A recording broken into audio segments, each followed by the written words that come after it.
to open up my chef's cabinet as to what I'm cooking. So I'm currently searching for new meal ideas, and I feel like a lot of other people are. So I thought I would go to you guys and say, what's your like go-to college meal or some college meals that you make that you would recommend? This is actually comical that you're asking me this I question. know, me. I am the worst cook. Probably the worst two people you could have asked. Well, I saw Steph chefing it up last night with some tomatoes, your spinach. Yeah, you That literally was a posted rare- about it. Yeah. It was a rare occasion. Like, I only live with one other girl, and she is the chef of the household. Like, we share groceries. Karina cooks up some good stuff. She will pop off. She'll be like, tonight on the menu, chicken breast, side of steak. Yes, she whips out the meals, and I'm along for the ride. Yeah. I will pay the grocery bill, but but last night I just like cooked down some little baby tomatoes with some spinach, sauteed them up, kind of squished them, splattered everywhere, but like made my own sauce just with some noodles, lots of seasoning. That was very good. Yeah. I love that. Tonight I had someone else cook for me. Yeah, bonjour. Yeah, literally. So my problem is that I can cook, you know, if you're holding like a gun to my head, I will cook you a meal. It'll get done. It'll taste fine. But I don't love to do it. I don't love the cooking. I don't love it being an adult. It sucks. I miss my meal plan. I'm one of the few people that will say that they miss going to Whitney, like, just because I didn't have to make it. I tried out HelloFresh for about a month and a half, which was nice. Is it pricey when you break it down or no? Not too bad. I think it comes out to about the cost of having groceries, but I also signed up when they were doing like a Labor Day deal, so it was cheaper than it normally was. But yeah, I did that for about a month and a half, and that worked really well for me because they deliver it right to your door, and then all you gotta do is whip up the motivation to make it. So that was good for me. And everything's pre-measured for you. Yes, exactly. So it was really very minimal effort, but since I've ended my subscription for that, there's been a lot of nights where I eat ramen. Or have you guys ever had those like Chef Boyardee raviolis? Yes. Like in a can, Camryn? Yes, like in a can. Those are like my go-to. That makes me think of my childhood. Like we always had those in the house. To be honest, like my brother always ate those and I found them very repulsive.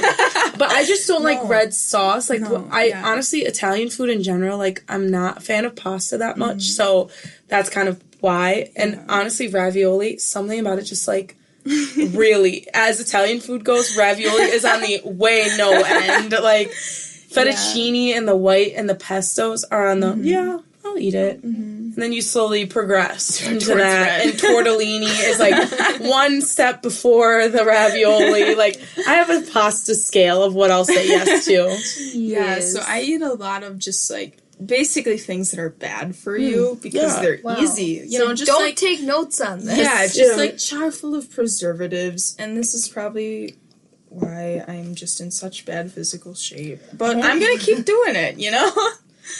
Yeah. I have never sat down and just had a ramen. My entire life. Ramen. You know, I've never been like, I've tasted someone else's, but I've never been like, you know what, tonight, ramen. Yeah, I think because, like, my family, we've grown up eating ramen before, like, I even knew it was really popular, and, like, we would always, like, add stuff, like, add carrots, add an egg, add, you know, some spices, like, that. Really? So my family will make it, like, more, like, I don't know if you've ever had, like, pho or something, so it's kind of, like, it is ramen still, Fancy but, like, ramen? Kind of, but, like, with stuff you can still find in your kitchen, like, it's honestly just, like, carrots, maybe add some chicken, maybe you said add some spices, like make it really spicy is what my family usually does. We've never had ramen in my house, ever. Do they have ramen up in O'Connell Falls? Probably not. I live in the boonies. Yeah, I visited one time and I almost got bit by a bear and also left on the side of the road because I had no gas, no service, and didn't know where I was at. By myself at 9 p.m. But that's just a story for another time. My next question, more of a shout out, if you will. Okay. Everyone, Cam's birthday, well, after this airs, Cam's birthday will have been on Wednesday, right? Mm-hmm. Tomorrow. Tomorrow. So we're on the pre-birthday night, but everybody wish Cam a happy birthday, even though this will be a day after. But how's the big 2-1 gonna feel, Cam? Oh my god, you guys. I can't even revisit some of your past experiences. Oh my god. So the road to 21 it's really been a struggle. It's been a struggle for me. Shout out to the police officer that gave me an underage my freshman year. Thank you for striking the fear of God into me. Jesus. Yeah, it's really quite a bogus story. I'll get into it since we're on the subject.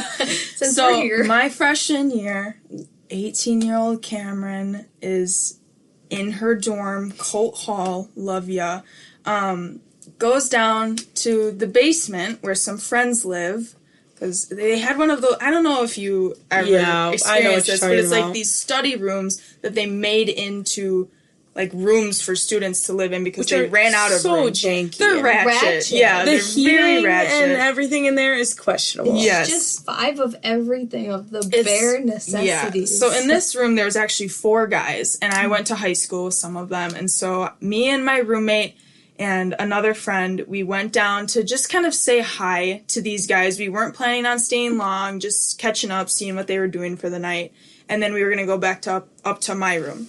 And I had literally cracked a Mike's Hard, and was sipping on it. And we go down to this room, say hi, not even there, 10 minutes, and there was a knock on the door. It's a fucking police officer.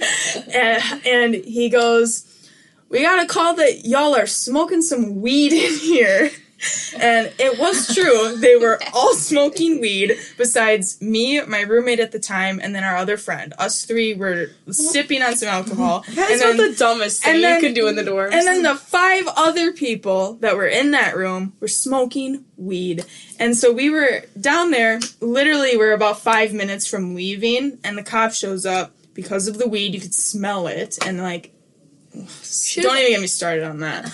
But so then he opens the door, and the people who were like owned the room, they were like, no. But then the cop could see like a bottle of alcohol like sitting on top of somebody's dresser. And, like, even though nobody was drinking out of it, he could see it. So then he had like reason to come in the room. Step 1 is hide everything. Yeah. So he comes into the room, and there's, it's a guy's room. It's disgusting. There's like beer cans everywhere from previous nights, whatever.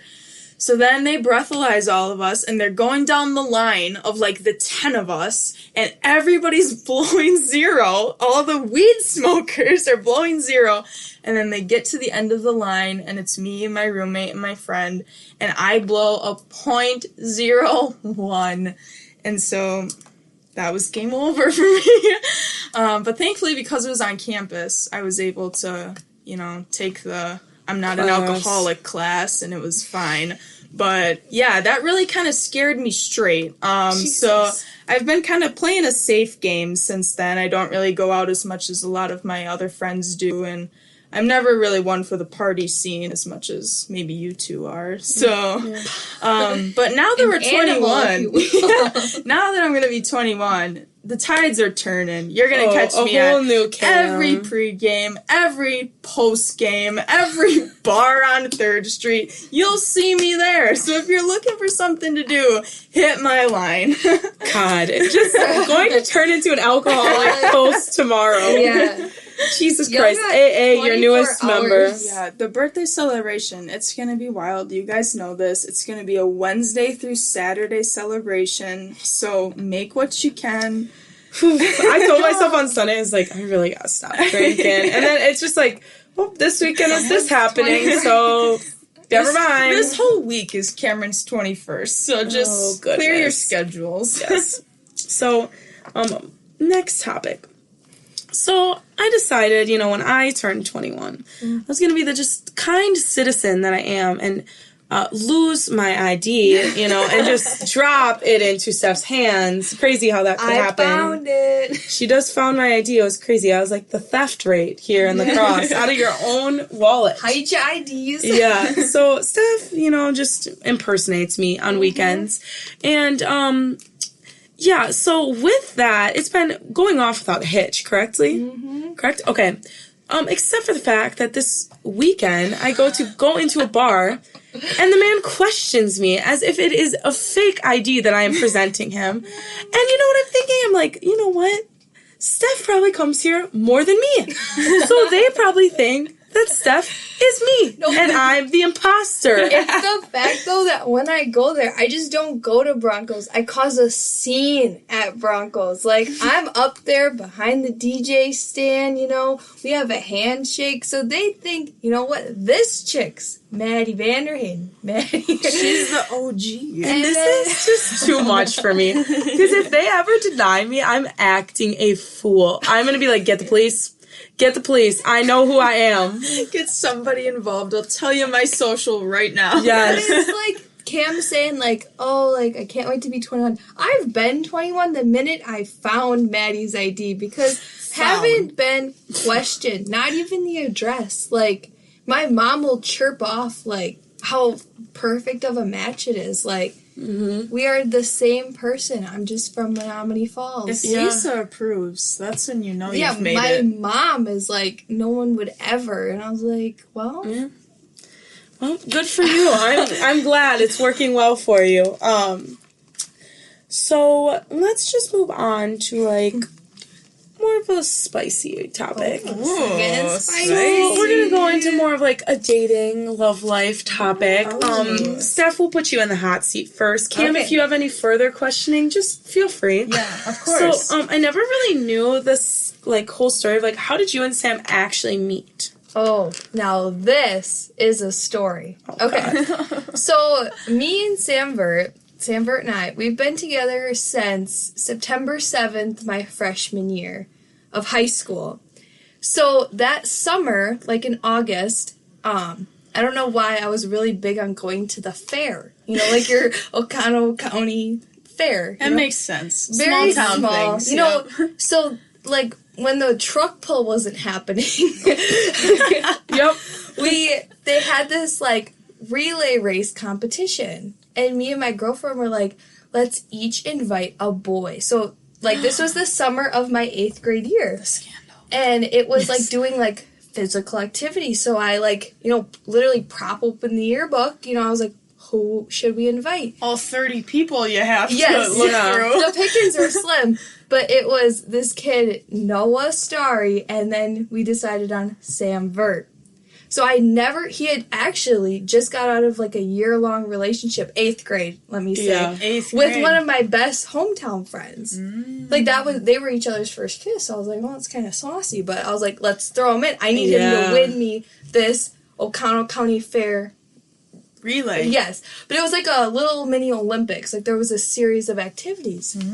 So this man rolls up. His sister drove him, and so. Like, I don't know, I was like, oh, feeling him out. I was like, he's kind of cute. So we had to pick partners for those, like, you tie your legs together. Oh, okay. So I was like, Sam, you and me, like, we'll tie our legs together. This'll be cute. So we literally, only one other group of kids so it was just us 4 against this other 4 kids. So me and Sam go to do this relay race against this other pair. And, like, we go down, and there was a cone that you needed to round. So we both, like, somehow turned the wrong way, and he smashed into my face, and I had my first bloody nose in front of this crowd of people at the Oconto County Gillette Fair. And I was just dripping in blood, and I was like, bro, this is not the vibe. I thought this was going to be cute. I thought we were going to be bonding. I've never really talked to you before, otherwise you... But now you made me bleed. Yep, so I was like, well, this is fun. So I, like, kind of had a little panic attack, you know, the fact that my nose was bleeding. So we didn't even finish the race, like, kind of a catastrophe. And then I pulled it together, and we ended up wrestling a pig together later that night. What? You never told me this. Pig? Yeah, in a pile of mud. You never heard of that? You've wrestled a real pig, Stephanie. They changes a lot of things that I thought I knew about you. They grease that up with like some oil and butter. So You're literally joking. No, so me and Sam, I still have blood stains on my clothes. Now we're like phase wrestling 2, a pig. Pull it together. We gotta wrestle this pig. Oh. And I